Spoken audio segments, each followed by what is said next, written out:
詠春嘅拳理法度係對我處世做事做人有好大嘅影響。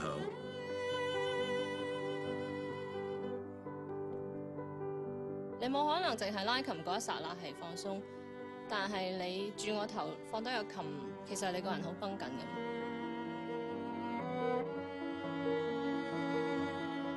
練琴又好，練詠春又好，應該係個人平靜落嚟咯 ，peaceful， 我覺得係咁。頭幾堂之後咧，咁我就發覺功夫原來可以係咁簡單，可以係咁直接嘅。人嘅煩惱通常因為太多嘢，學咗詠春之後咧，我就識得將多餘嘅嘢攞走咯。I was introduced to Wing Chun because my father loves Wing Chun so much and named me Wu Wing Chun.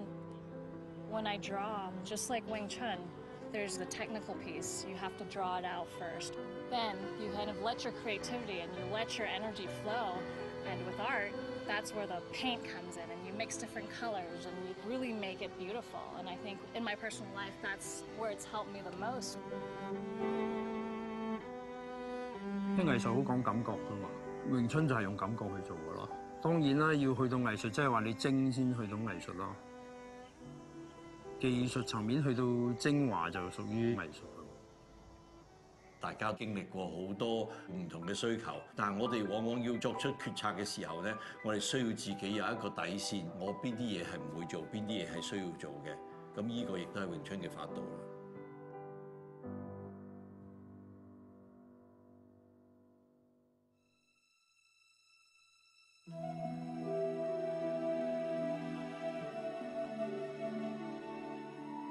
各位朋友，我係羅康瑞。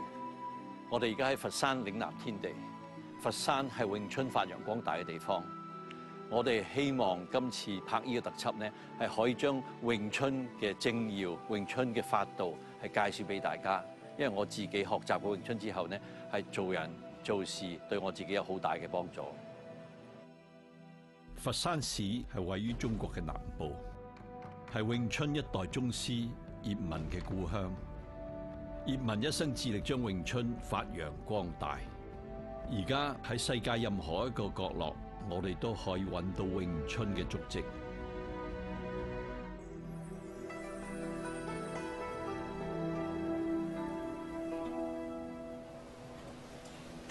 師傅，我15歲跟何金永師傅學習詠春，何師傅係葉問嘅入室弟子。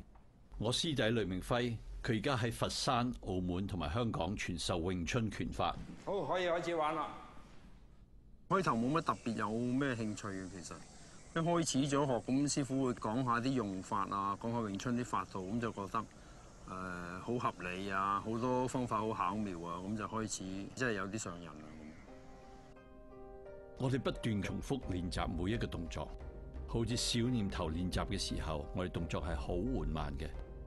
緩慢係學習放鬆同埋控制我哋嘅身體，因為詠春拳法係非常科學化嘅，標準正確嘅位置係非常重要，所以我哋盡量放鬆全身嚟練習每一個動作，然後將呢啲動作潛移默化成為我哋身體嘅慣性動作。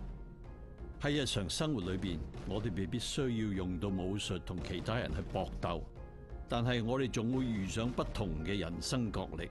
無論喺家庭生活或者工作上，當面對各種衝擊嘅時候，我哋能夠運用詠春嘅法度，我哋就能夠控制自己，控制對手。呢個就係詠春嘅精要。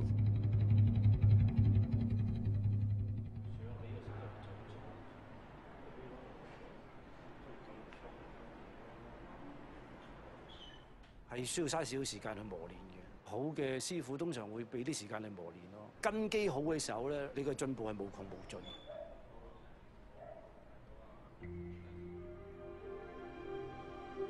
學習詠春係需要經過長時間艱苦嘅鍛鍊，先由小念頭開始，然後係尋橋同埋標指呢3套套路。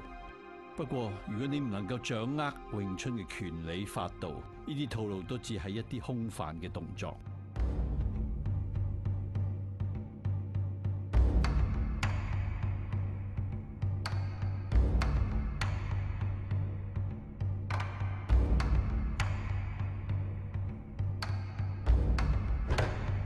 詠春其中一個最重要嘅鍛鍊就係108式嘅木人樁法。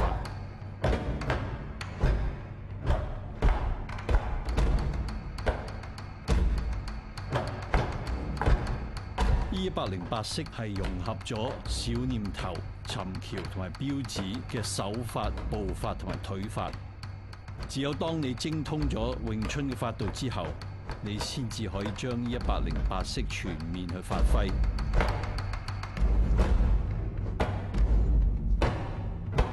而家雷師傅就喺度示範緊詠春嘅木人樁法。無論佢身處喺邊一個位置，佢都能夠保持自己嘅中線同埋位置。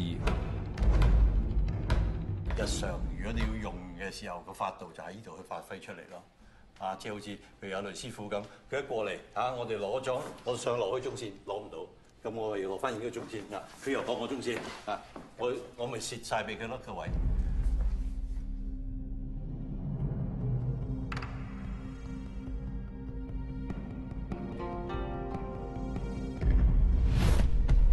大家可以睇到雷師傅係好識得發勁嘅，攞到個準確嘅位置。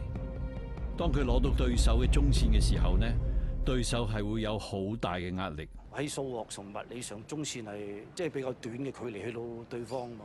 即係大家都喺個危險區裏面，即係你喺外邊入嚟，同埋我直線去，係咪個距離會短咗？你個原位入同埋個直線入，我手標出去之後，呢個角度係斜噶嘛，有嘢嚟，基本上好似一個三角咁會線開嘅。咁所以我哋邊個搶到中線，邊個就着數咯。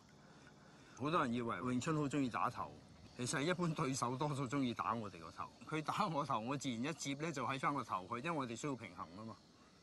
譬如你直錘打我頭，我好自然我用直錘穿翻出，我攞呢條中線，你個直錘咪線咗去側邊咯。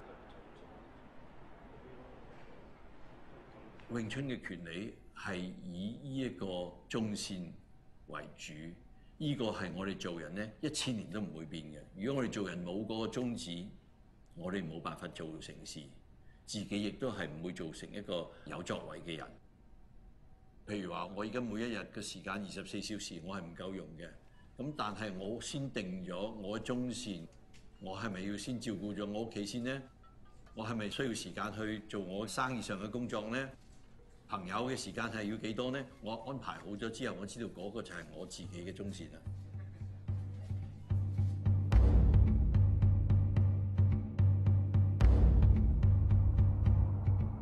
喺任何一場搏鬥裏邊，我哋都需要保持清晰嘅頭腦。呢一個拳手只係用緊佢嘅蠻力去進攻對手，而佢嘅對手就保持冷靜，輕鬆到好似唔使用力咁，就可以將佢去擊倒啦。喺生活裏邊，我哋經常會面對各種各樣嘅難題。就好似一場搏鬥，要面對好多唔同嘅挑戰。如果我哋唔能夠保持冷靜，就冇辦法做出正確嘅決定。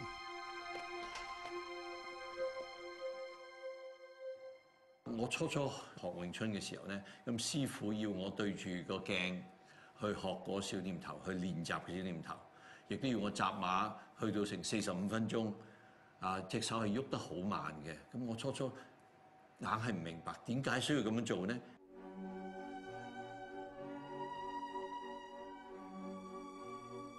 小念頭係第一日就要學嘅嘢嚟嘅，亦都係最主要嘅嘢。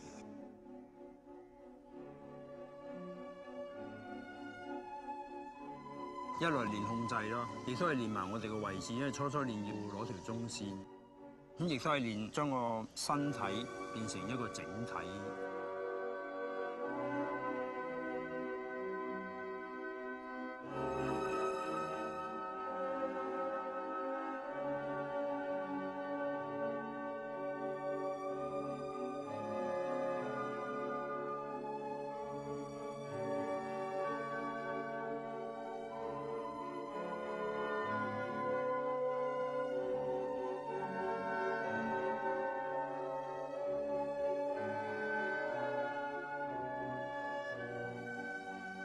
之後嗰啲套路會轉腰馬啦，我哋係整體轉嘅。如果開頭死動頭練得唔好，就好難整體轉啦。就算係攤手啦，睇落好容易啫，我慢慢出。但係如果你練得唔好，其實會扯咗個身出嚟嘅。你控制唔慣嘅時候，扯除更加有個高速打出去，但係我個身點解都唔會拉出去咧？因為呢度已經慣咗控制，將佢控制成一個整體啦。咁到呢個整體控制得好，我轉嘅時候，我先容易整體去轉啊嘛。如果你個心唔靜，根本冇可能做到。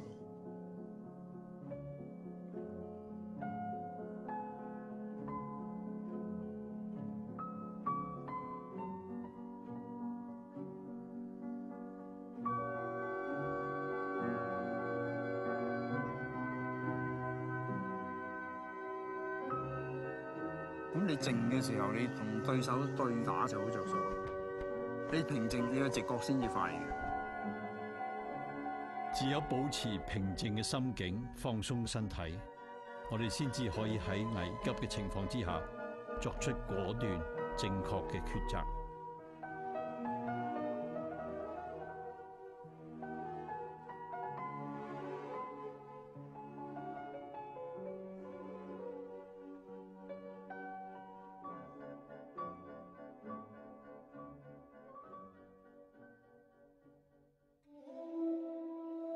小年頭將詠春各種基本動作分開鍛煉，包括二字鉗羊馬、攤手、綁手、伏手。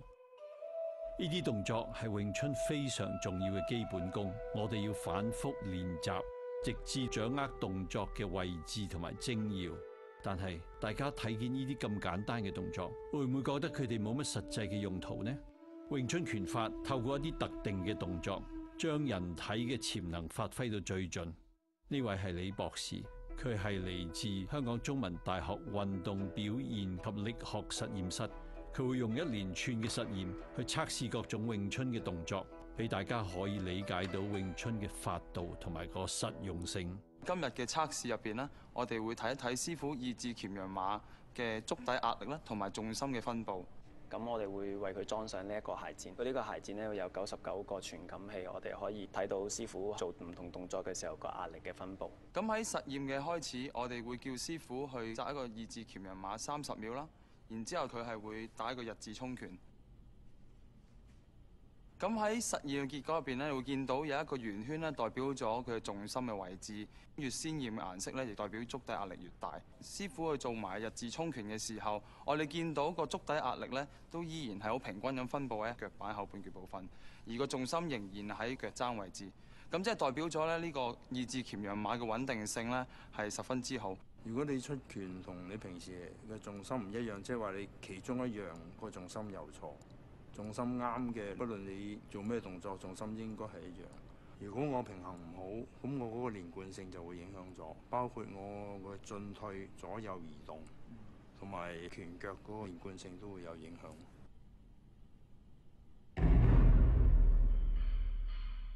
譬如攤手啦，基本上都係喺裏邊消外來嘅力量。當然我哋練習就擺喺中間，但係用嘅時候，我哋當然唔係咁對住啦。因為譬如喺側邊嚟嘅力量，我哋叫朝迎啦，就係對住對方。其實攤手係向前嘅，對住對方變咗我哋嘅直力去抵消外來嘅橫力。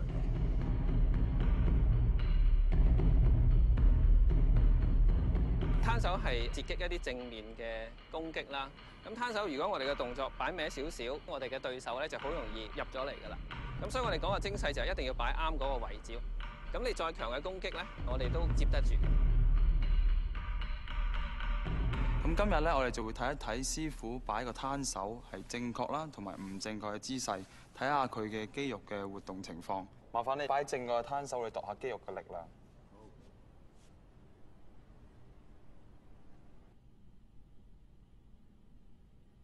OK， 咁下一個咧，我哋會做一個錯誤嘅攤手動作，咁你可以隨時開始啦。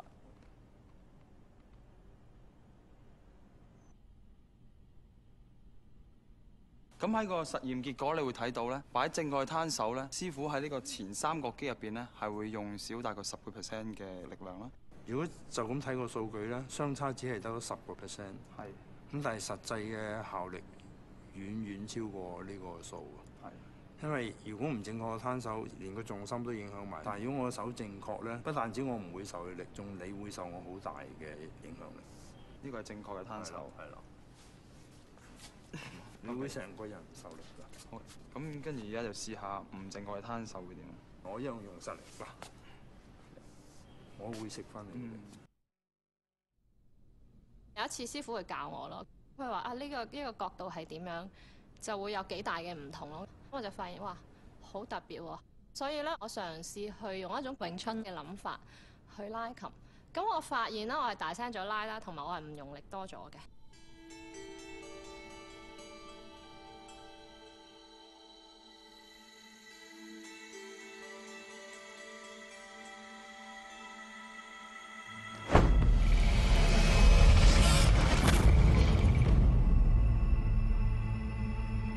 好多人睇咗覺得話：喂，係咪嗰個拳如果係勾拳啊嗰啲會力量大啲咧？但係呢個就係詠春嘅法度啊，因為我哋係攞咗位置之後先至去攻擊嘅。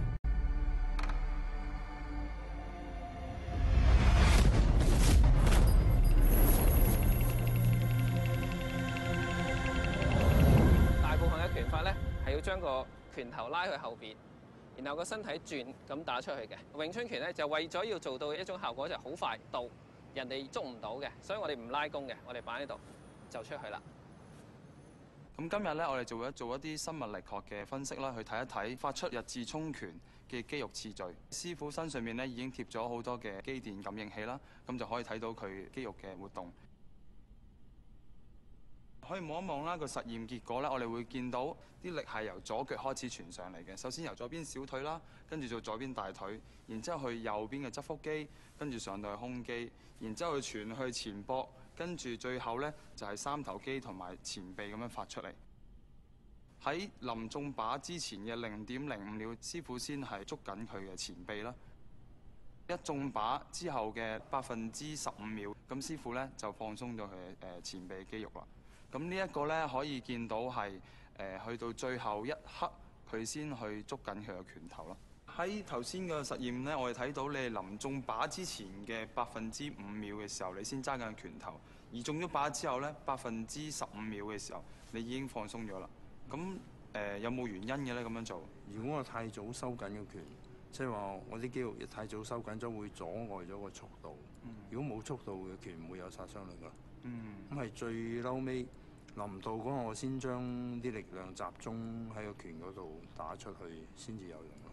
打完之後亦都要盡快放翻鬆，因為收翻嚟嘅力咧會幫助出第二拳嗰個力嘅。所以理論上嚟講，應該第二拳係重過第一拳嘅。你拉到咁後，已經掹緊咗隻手啦，咁啲力點會鬆到出去咧？好似踩單車你揦住個 brake 咁，你點會發得好？邊有速度咧？我哋要打重都係靠腰馬，靠借個地打上去啊嘛。咁就唔使撲出去啦。其實咩拳都係整體去咯，即係就算直拳，如果用基本上都係攞腰馬打嘅。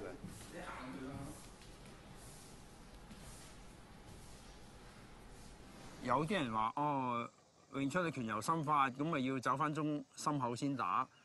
咁其實呢個已經唔係直線，已經唔係直接啦。基本上我哋譬如喺呢度隻手，我手就甚至出到嚟呢度都好啦，我就會喺呢度呢條直線打入去嘅，我就喺呢度打翻入中線。咁呢個就係好直接嘅嘢咯。有一次我手已經擺咗喺出邊㗎啦，初初冇諗住打佢嘅，咁點知佢飆入嚟想打，咁大概離我係咁多度咯，我就喺呢度咁樣，佢就一塊板咁跌咗暈。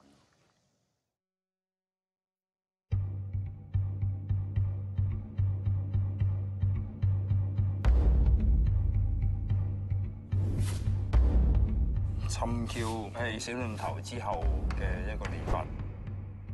小念頭出手嘅時候，個身要唔喐，咁我哋先練習咗點樣將個身體控制成一個整體。到沉橋要轉馬嘅時候，我先至可以整體一齊去轉。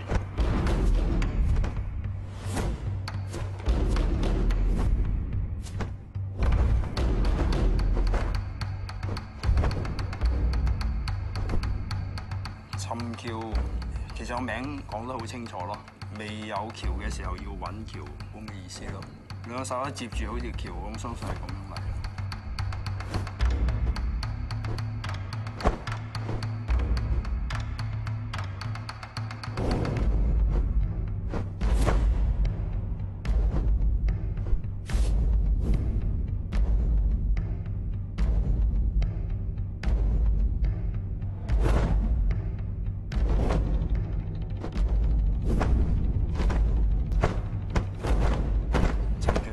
多數都係同一個方向嘅力量，譬如手轉嘅力量同腳轉嘅力量，基本上都係平衡咁去。但係標指可能會有啲唔同嘅方向去轉咯。譬如我手可能喺上邊落而要轉嘅，尋橋就只係咁平轉嘅啫。所以標指嗰個轉馬嘅難度又會高咗啲咯。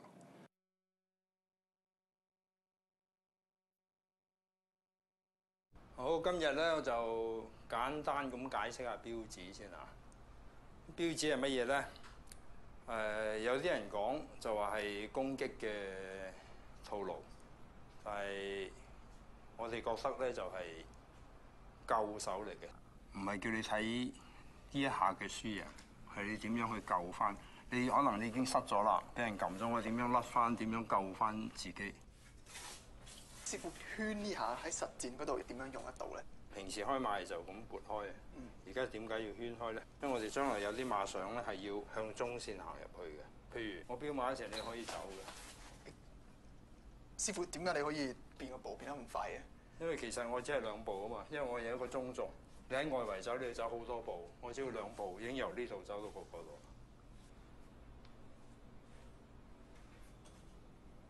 佢呢下咧就係練我哋喐慣呢啲手腕啦。喐呢個手指其實係加強咗練指嘅啲方法。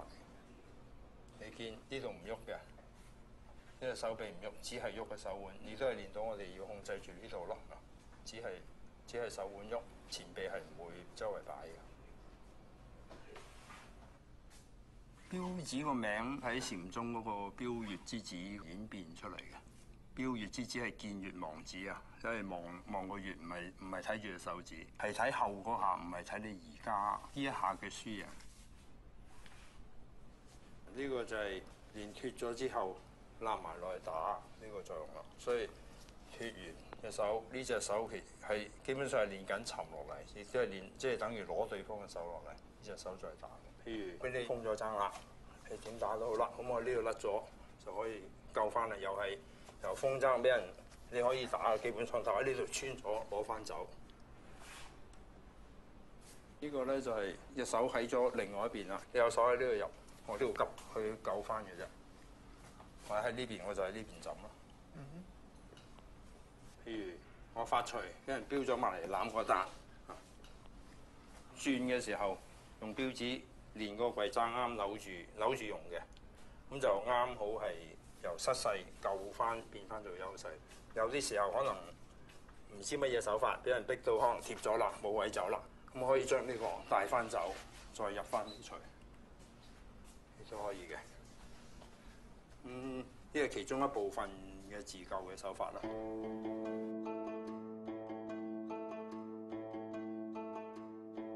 既然我哋攞咗位置，我哋就應該雙手同埋成個身體可以去全部運用嘅。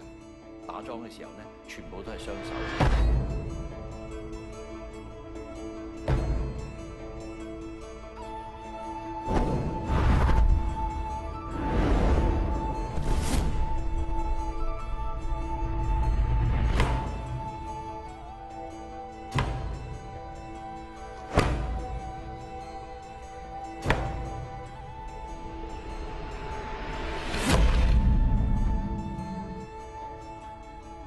當然兩隻手一來需要平衡咯，我哋平衡就係我哋自己力量嗰個平衡，因為呢個收翻嚟嘅力係幫出咗去嘅力嘅。另外一個作用就係將對手攞跌，對手就會撲埋，我哋打嗰下就會贏好多啦。兩隻手同時平衡咁用啊！你哨嗰下我就消打合一，呢啲叫做攤呢隻手攤呢隻手打，同時做咗啦。兩隻手另外一個作用咧就係呢隻手攞你個重心，令你用力戳埋嚟。係，你有力入，你先會戳個人啊嘛。咁呢隻手就唔係淨係燒咁簡單啦。燒同時將你嘅重心戳埋嚟，令你撞呢個力大咗，即係食呢度力都應咗。或者你呢邊打啦，呢邊打，我已經立咗啦，你邊有機會打嗰隻咧？控制咗你嗰個重心啦。咁你跌緊嗰隻點打咧？冇錯。如果你勉強打呢隻出嚟就仲好，我就多一隻手俾我打啦。係。即係你擺隻手埋俾我攞多次你嘅重心打，所以兩隻手就係需要咁樣用。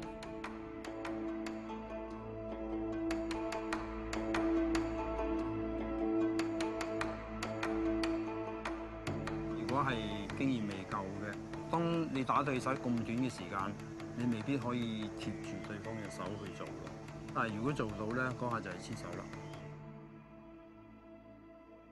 You work day in and day out on chisao, on form and on feeling. Like I said, I can't stress that enough. The feeling part is the most important part because it's getting used to the fighting distance and then being able to react to the person attacking you or you attacking the person or looking for openings.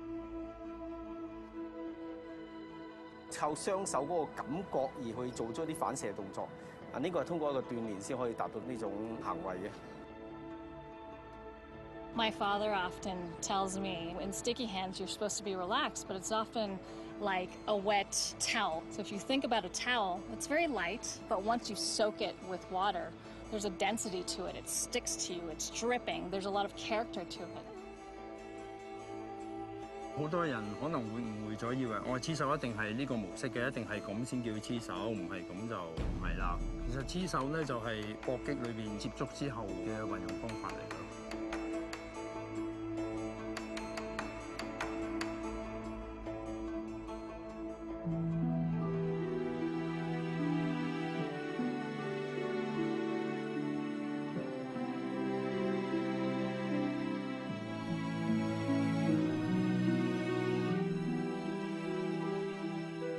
黐手接觸之後，嗰個位係好少嘅啫，好細微嘅動作錯已經可以俾人利用到㗎，所以你必須先控制到自己先，咁你先可以再控制到對方去。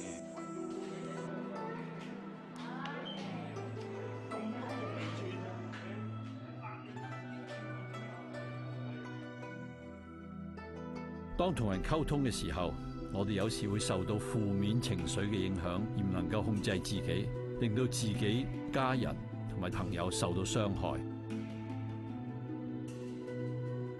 如果你撲身出去打，你一失咗你會跌。呢一種拳成個重心撲晒出去，一攞你就會撲埋，咁你就同我撞呢除咗好嘅。所以盡量都係攞住個重心，要入就咁入，就咁入。就唔入，就唔好打個身出嚟。有時我哋雖然能夠控制自己嘅身體同埋位置，但係我哋都或者想急於一拳打到對方而失位，同時亦都會過度消耗自己嘅體力。有一場我一個半 round KO 咗對手，但係個人已經散晒啦，因為對手又好硬淨，仲幾十錘先 KO 到。嗰陣又冇經驗，唔識諗。我今日咧就講講詠春嘅中道嘅嘢。我哋講嘅中線即係形象上嗰個中道。其實我哋嘅用法，譬如用力嘅方法、位置、左右手嘅平衡，甚至攻守都係講緊中道。我平衡去得唔好，呢度去咗先，咁個人就跌前，你個重心就唔好啦。攻擊嗰個力量會減低咗，因為你唔係平去，啲力就唔係直接穿透到入去啦。其實適當就係我哋講嘅中道。譬如你想撲埋我呢個時候。啱好啦，但我太遲，你又過咗㗎啦嘛。適當嘅時間入，太快太慢都係唔好。其實詠春係攻中有守，守中有攻嘅。好多人就話：我綁手擺到人哋喺下邊打你就得，上面打你就得啦。但我一貼住你就打唔到啦，因為呢個係攻嚟嘅。呢個位貼住你係攻住嘅，咁你就唔可以隨便打到啦。我哋可以影響咗好多嘢。我哋好輕嘅力。而要貼緊咗對方，咁你嘅感覺自然會好靈敏嘅。對方想喐，你已經知㗎啦。佢想做乜你都知，你就控制晒佢咯。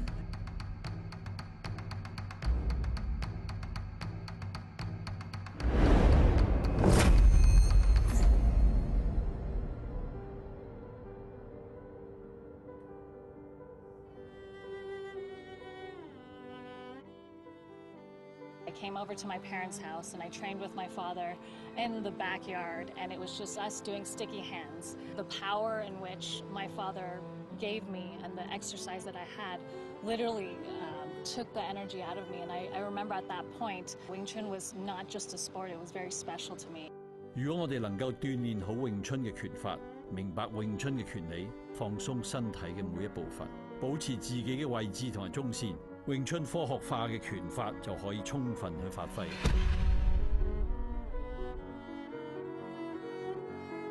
我係會先守咗自己個中線，就係我自己嘅基本個底線，然之後我先至一步一步去爭取更高嘅盈利。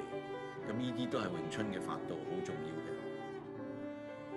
詠春俾我嘅感覺咧就好奇妙嘅，因為我覺得響200年前，點解可以有人咁聰明，可以將咁多咁複雜嘅動作經驗簡化咗佢，然後佢亦都有咁多哲學嘅思想，然後擺埋一齊，變咗一套而家我哋學嘅詠春拳。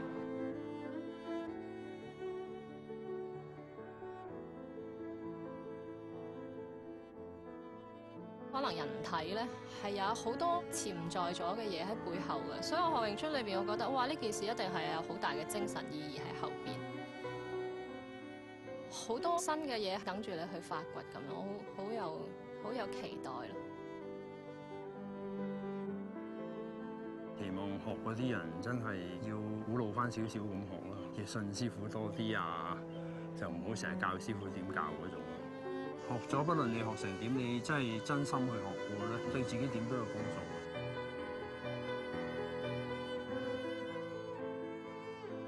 I would say thank you so much for even naming me Wing Chun. You're exactly right. Everything is based on a small idea and grows into something beautiful. And I think when people understand that, there's more to Wing Chun than just fighting.